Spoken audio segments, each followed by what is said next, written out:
those of you who are registered voters in Muntinlupa, please vote our willing and able co-host here on GNN, Harry Tambuadco, number 5 for Congressman in Muntinlupa. Okay, back to the segment. We're talking about fugitives with Attorney Alan Pagia. Yes, Kapatiran Political Party, of the Kapatiran Political Party.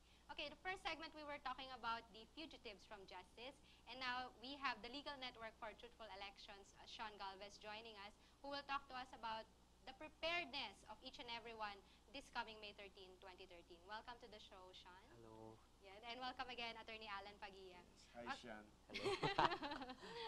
All right, Sean, you observed the final testing and sealing of PCOS machines just today.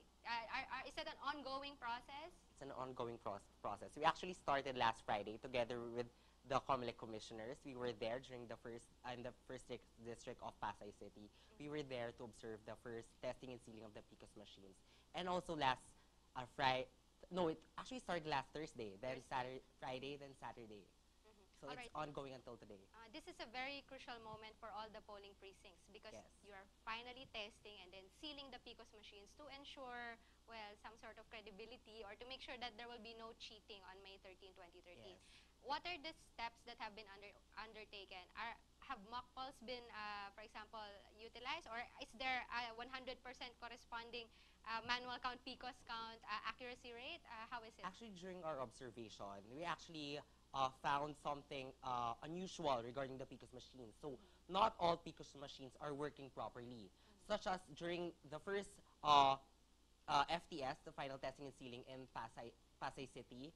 In the school itself, where the COMELEC commissioners actually visited, there was a problem. One PCOS machine was not actually accepting any ballots.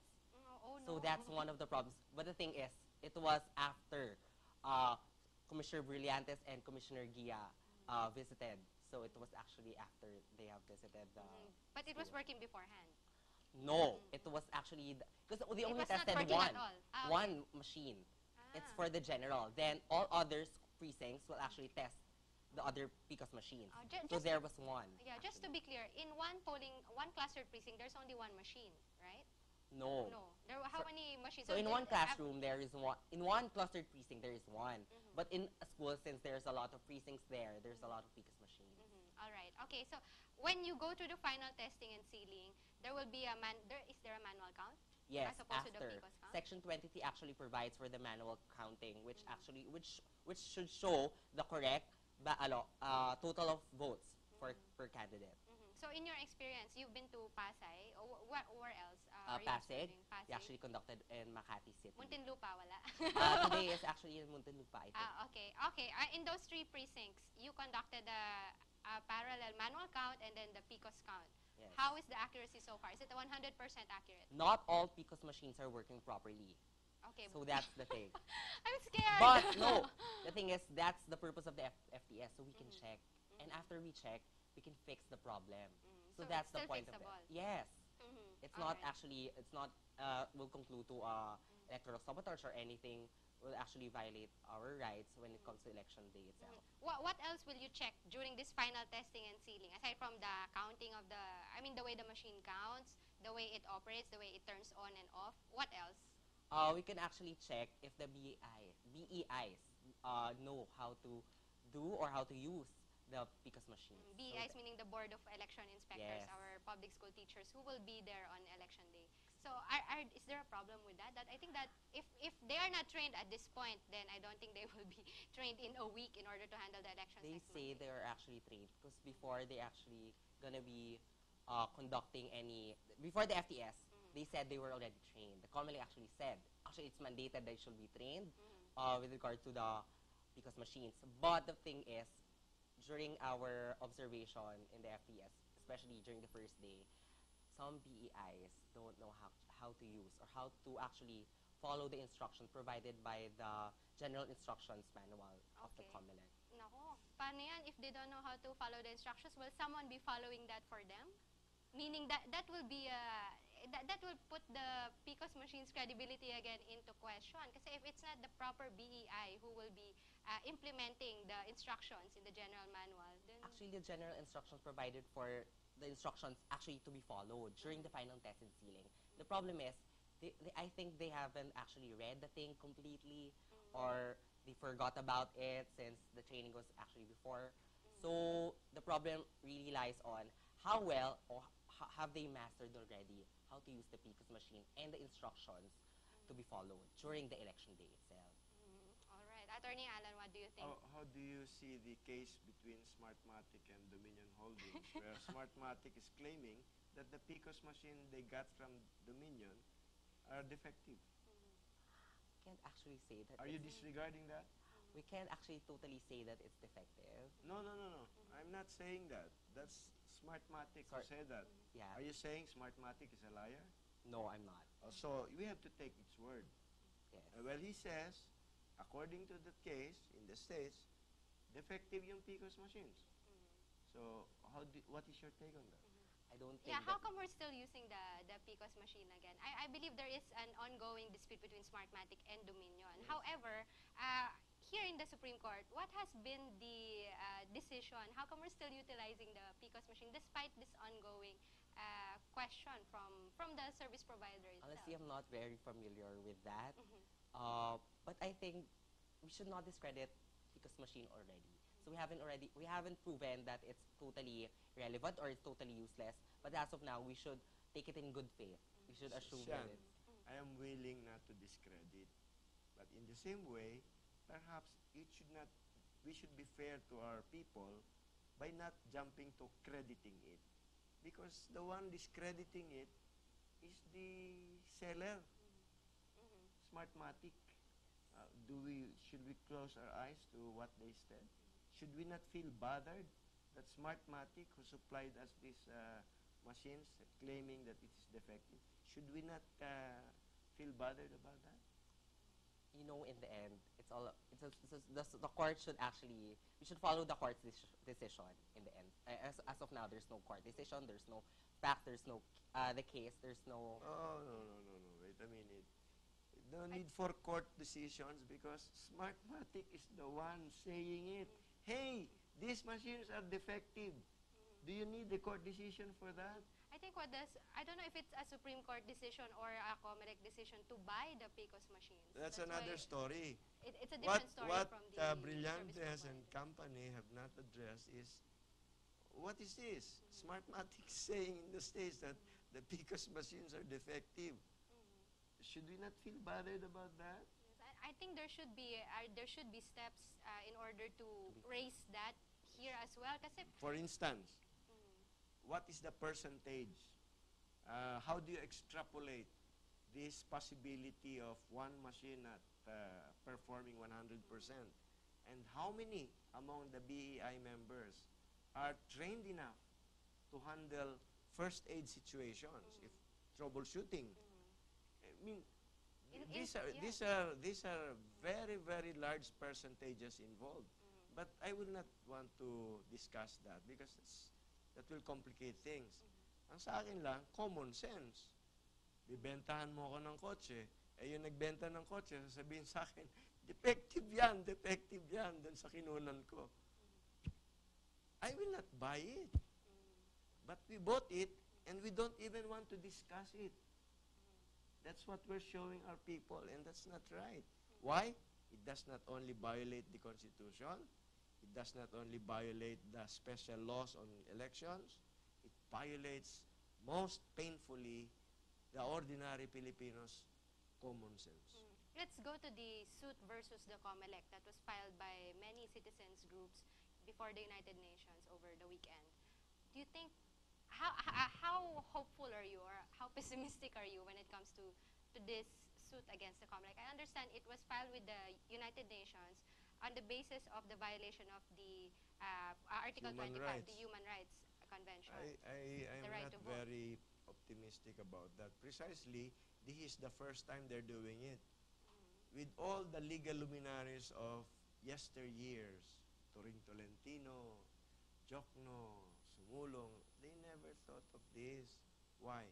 Because insofar as they're concerned, if I may surmise, the state immunity from suit will come in, and then the standing of the complainant. United Nations, kailangan may state parties dyan eh. The the party has to be the state itself. Yes. So, you cannot sue the state without its... Hindi nga natin mademanda Malaysia kung ayaw na Malaysia mademanda eh. So, Or even China. what are we doing with this? I think the most important point is our youth. We should ask our youth, what elections are you looking forward to? Smartmatic, who is supplying these machines, have been saying that these machines are defective. What court decisions are you waiting for? Of course not. Because even if we reverse the situation, there's a court that says You cannot use the PCOS machine. there is a defect in the court, but Smartmatic says, no, it's not defective. May benefit of the doubt eh. But when it's the Smartmatic, the supplier, it says, defective yung binenta namin sa inyo eh. And then we do not even ask ourselves, so why are we using this? And then we just have to go on with the show. Whose show is this? Who is running the show? Should it not be the sovereign Filipino people?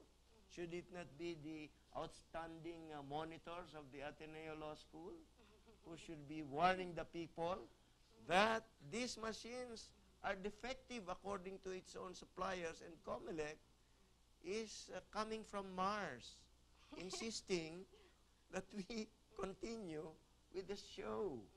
There were, in the 2010 elections, you mentioned that some BEIs do not seem prepared. During the 2010 elections, they were supplanted by experts or volunteers from Smartmatic, who in effect, I cannot say ran the elections, pero sort of ran the elections for the BEIs, which in itself poses a big problem, a big question mark on the capabilities of the BEIs on the day of the elections. If you let somebody else run the elections for you, someone who is not qualified or say not even provided for under the law, then that in itself poses a legal question, a legal issue. Ayun ang masama eh, kasi they have to defend these elections on 2000. Itong May. Why? Dahil yung issue na nire-raise natin, na si Smartmatic nagsabi, defective. This began in 2010. This began in 2007. Ang punto, sino mga nakinabang doon? Ay may mga nanalo doon eh, kasama na si Pinoy, nanalo doon. Kaya pag pinakawalan mo ito, pag kinwestiyon ni Sian, yung, sandali, may sabi na Smartmatic, may diferensya to. Abay, babalik yan kay Pinoy. Ikaw nanalo ah. Babalik yan kay Subiri. Ikaw nanalo ah. O sabi ng Supreme Court, umalis ka dyan. Kaya nga, ibinalik siya si Coco Pimentel eh.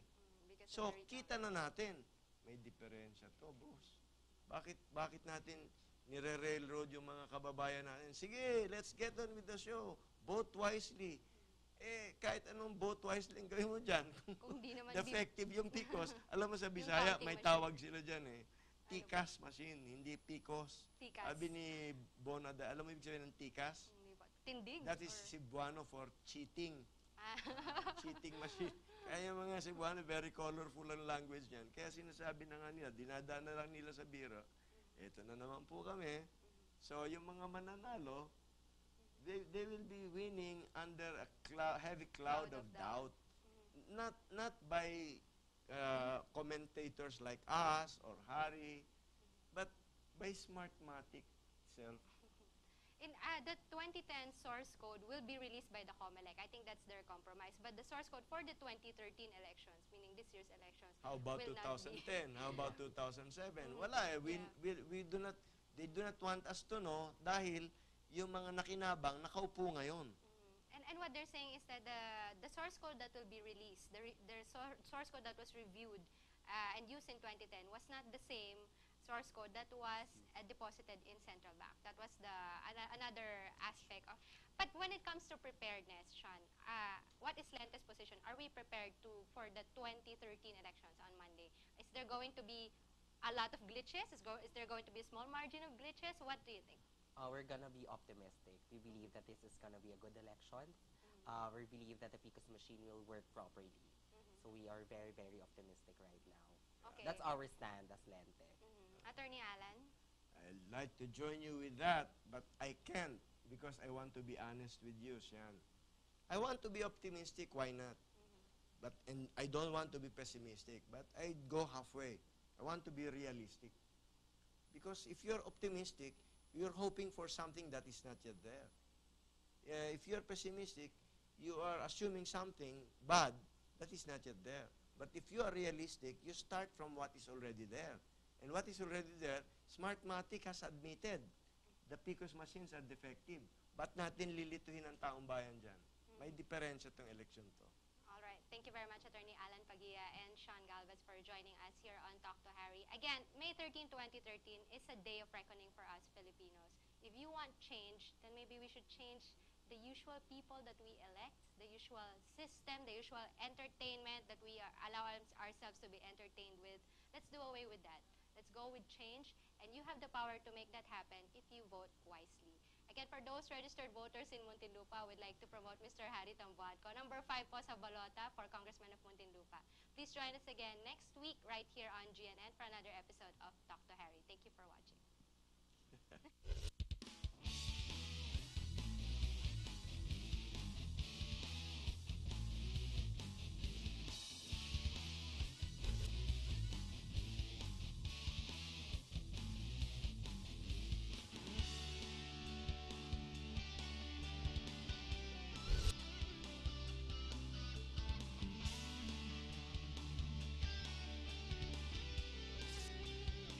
You are what you watch.